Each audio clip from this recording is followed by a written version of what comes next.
How to see from a church visitor's perspective.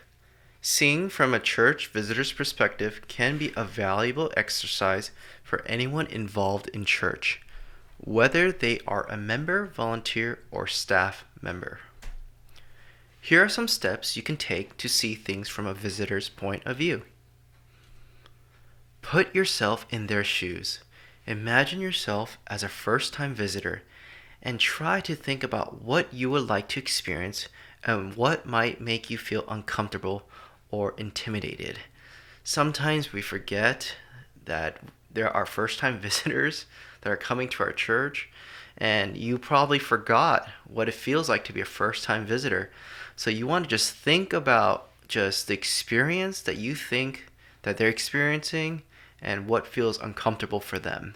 So this is a good time to just take a mental note and probably just imagine yourself as a first-time visitor and just think about what you would like to see in a church and what makes you uncomfortable. And another one is ask for feedback. Ask church visitors for their thoughts and feedback about their experience at the church. This can help you to identify areas for improvement and to make changes that will enhance the visitor experience.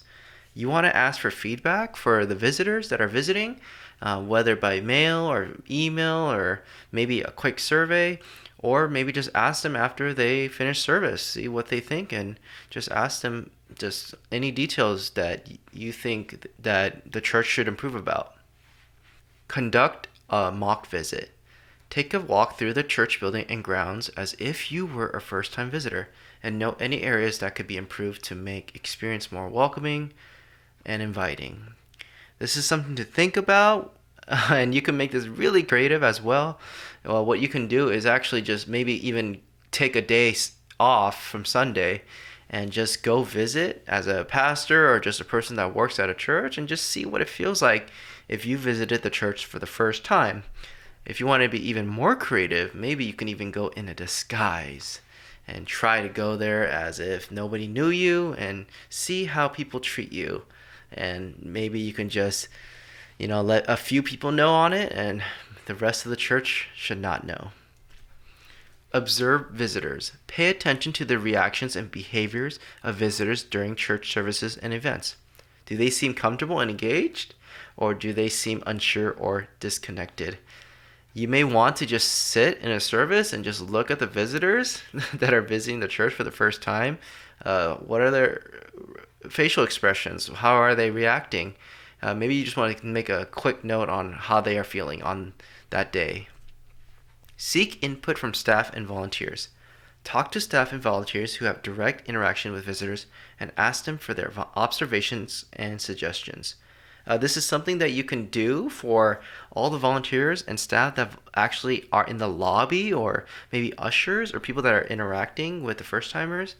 Quite possibly, the staff and volunteers may not know that they can give feedback to the team about how they see the first time visitors. So maybe you want to just check in with the volunteers and staff and just ask them, hey, how do you feel about the first time visitors? What do you think could be improved? What can we do better? It's a good idea to just ask them because maybe they never thought about it, or maybe they are afraid to bring it up. Give them space. You might really want to approach them, but remember to do it moderately. Don't scare them by approaching too much. We don't want them to be scared and not come back. Remember, only a few first-timers will return and become an official member. And this is something to think about. I feel like sometimes as churches, we just want to email them right away. We want to message them right away, but maybe you want to give them some space too. And this is really dependent on the feedback you get. If there's a feedback saying that the church is too pushy, too salesy, you may want to just give them some space for the next round of visitors. By taking these steps, you can gain a better understanding of what a visitor might experience when they visit your church, and use that information to make improvements and create a welcoming environment for all visitors. All right, look at your website. Potential visitors often check out the church website before attending worship services.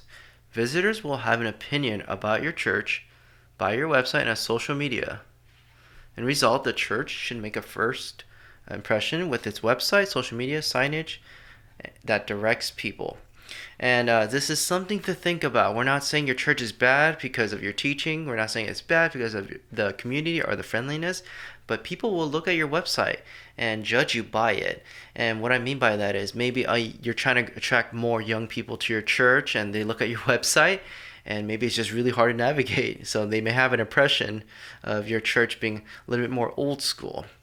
Or maybe you make a website and it's just really, there's no directions on it, there's nothing about your values. So maybe they may seem, maybe they will think that your church is disorganized.